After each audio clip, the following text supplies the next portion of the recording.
Yeah, when I see across the atlas, my heart bleeds on this canvas. So we map the plan out to bring healing for this cancer. Tunnel vision focus, seeing the broken and the hopeless. There's healing in this music, cause God spoke, we wrote this. I've got courage, I'm not... Hola, ¿qué tal? ¿Cómo están todos ustedes? Mi nombre es Andrés Herrera Hurtado. Soy de León, Guanajuato, México, y estoy muy feliz de ser parte de este proyecto de Nuevas Fronteras. Hello everybody, I hope you are doing well. I am very excited to be part of this project. I am Andrés Herrera Hurtado. I am 21 years old and I'm from a city called León, Guanajuato in Mexico. And really excited to be part of this project. I've been serving in youth ministries, in the worship band, in also helping other youth ministries from Mexico, from other churches, all this inside of the sphere called Christ Central. But right now, I'm in Cape Town, South Africa. I have been living here for the past 9 months, and I'm serving in a church called Jubilee Community Church that is part of the movement called Advance, which is also part of Newfrontiers. So this is very, exciting for me, very real, that we are part of different movements but connected to one mission. And that's the main idea of Newfrontiers. And just by acknowledging that, it really gets me excited that we are part of a bigger body all around the world. And this project is something like that. I've been really enjoying the first season of Margins to Mike.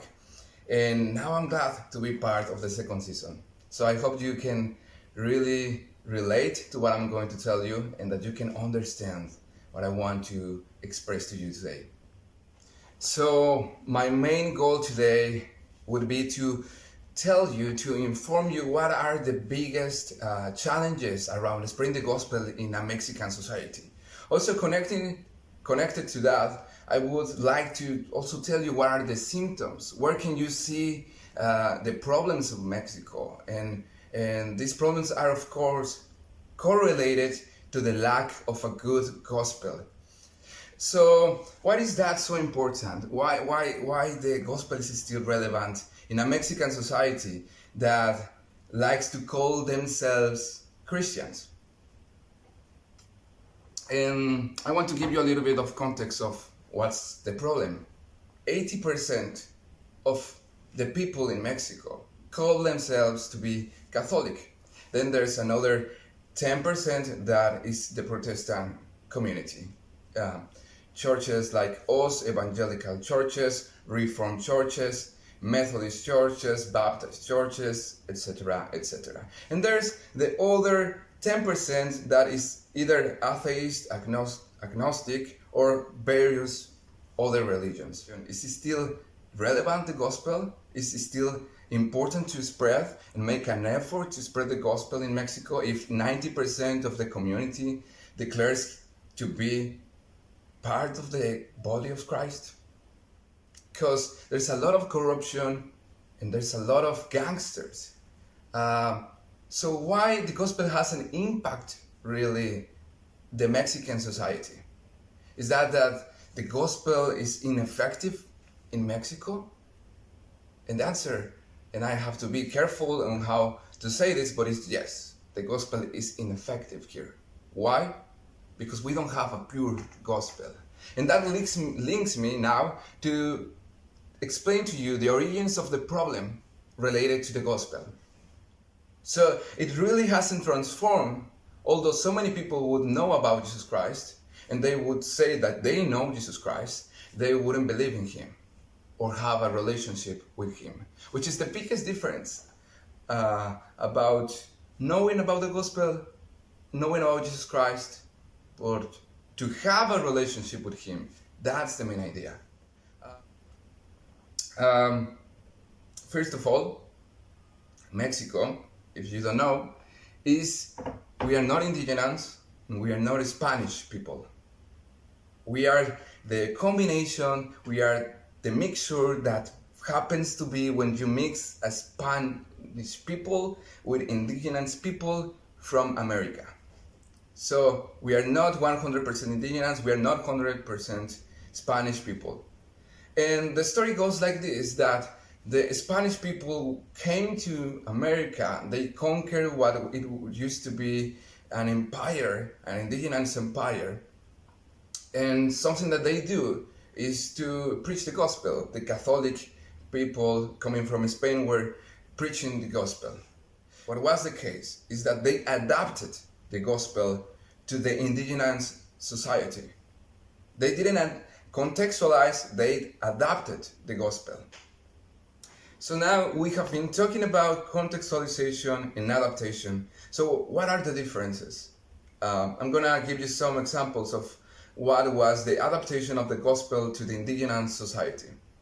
So the indigenous society used to believe in so many gods, and they were comfortable with that. They didn't have like the monotheist God that we have right now. They used to have a lot of gods and they were comfortable with that and praising a lot of them, even if they were enemies between them. So that was one big problem and one big challenge to preach the gospel in an indigenous society. That was a big challenge for the Spanish people. So the way they resolved this problem was, okay, if they believe in so many gods, let's give them so many gods, but one that is the most important God. So many gods were now translated or substituted to so many saints. What are the saints? Basically, they are idols. That actually make a lot of sense to the indigenous people. They were like, okay, we don't have a problem with having a lot of gods, and actually the problem for us is to just believe in one God. That's not okay. So the Spanish people was like, okay, you want to have a lot of gods, let me give you a lot of saints. So that's one problem already.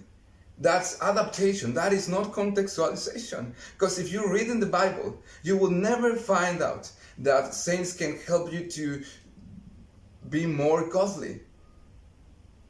We are not Jesus Christ. We are not the mediator between God and man. Saints can do that according to the Bible. So now they adapted the gospel and they were like, okay, we can be a little bit flexible on this to adapt the gospel to this society. That's one case. And let me give you another example.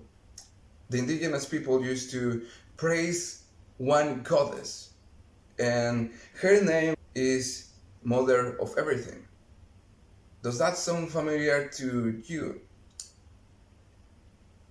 What the Spanish people did was, okay, these people comes to this mount to praise this goddess, and her name is Mother of Everything. And we don't want them to praise this person anymore, this goddess anymore, but they don't want to stop doing this. What can we do? So they found a way to adapt the gospel again. They brought the Virgin Mary, the mother of everything. So now the indigenous go to that mount and now they praise this new goddess, but it's kind of the same goddess that we had, because now this Virgin Mary is the mother of everything. So for they didn't really feel the difference. They were like, okay, maybe it's just a new name for our goddess. And then the Spanish people was feeling like they succeed. Okay, now they're worshiping Virgin Mary and it's connected to Jesus Christ and it's connected to God, and now they are believing in the gospel.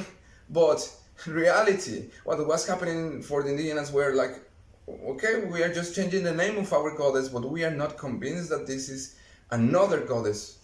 And the second thing that I want to talk about is the Protestant Reform came to Mexico really late, 200 years later. And it is that way because the traditional church had a lot of power, but also because the immigrants coming from Europe that had this new understanding of the gospel. So they used to open churches, but not for the Mexican people really, but for themselves. So the Protestant churches came, but not for the Mexican people, not for the Mexican society, but for themselves. Um, and then there was a second wave in the 19th century where some missionaries from USA came to Mexico to spread again the gospel, or try to do it. But the powerful church, the powerful traditional church, didn't like them that much. So they really killed some of them and also kind of neutralized their good intentions to spread the new understanding of the gospel with a Protestant reformed view of the gospel. And then there was more movements trying to came to Mexico and to spread the gospel. Some of them successful, some of them were a failure, but really to Mexico the Protestant reform came 200 years later. So that makes a lot of sense why we are still struggling with problems that Europe and USA had 200 years ago. We still have some struggles, some bad understandings of the gospel, because the church history of Mexico is 200 years left behind compared to Europe and USA. Okay, so let me tell you what are the main symptoms. And pretty much if you know something about Mexico, you would know these symptoms already. A little bit stereotypical, but in a sense true, so true. We will talk about corruption, and this is actually a bit sad for me. We will talk about corruption, we will talk about gangsters and poverty. And of course this is correlated to a bad understanding of what the gospel really is. Because when the gospel really hits a society, the values of the gospel also transform the society itself. So first of all, poverty. There's a lot of inequity in the Mexican society, a lot of rich, very wealthy people, and a lot of very poor people. And that combined to be the neighbors of the biggest, the largest consumer of drugs in the world, I'm talking about USA, and combined as well with a government that is very corrupted in Mexico, that leads to somewhere bad, right?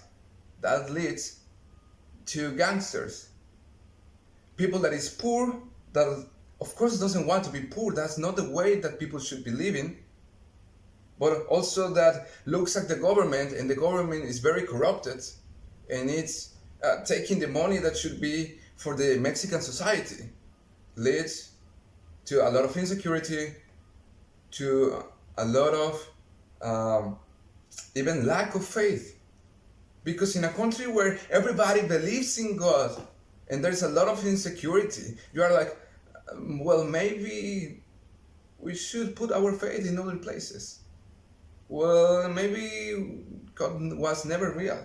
Well, maybe the values of Christianity are not as good as we thought they were. So, a corrupted society is not a gospel society. Insecure society is not a gospel society. Gangster community is not a gospel community. So that's why it's important, and it's not only important, it's urgent.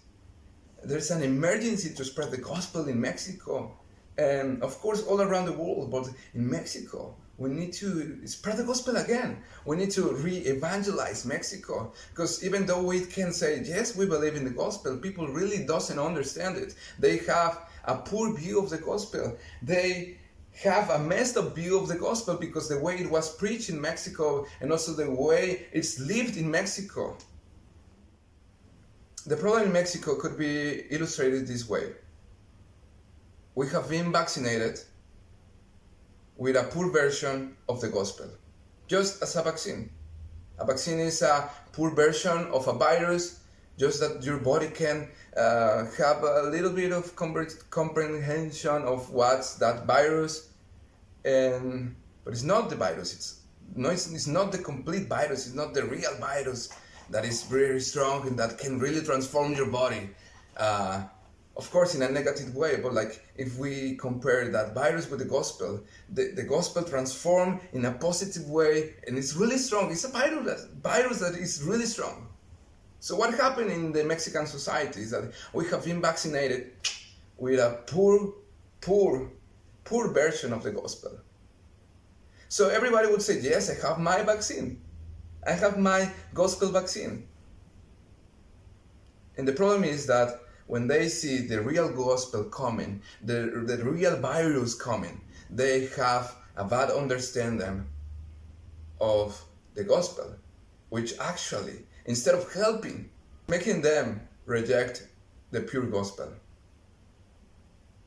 And it's quite difficult because we cannot reverse the history in Mexico.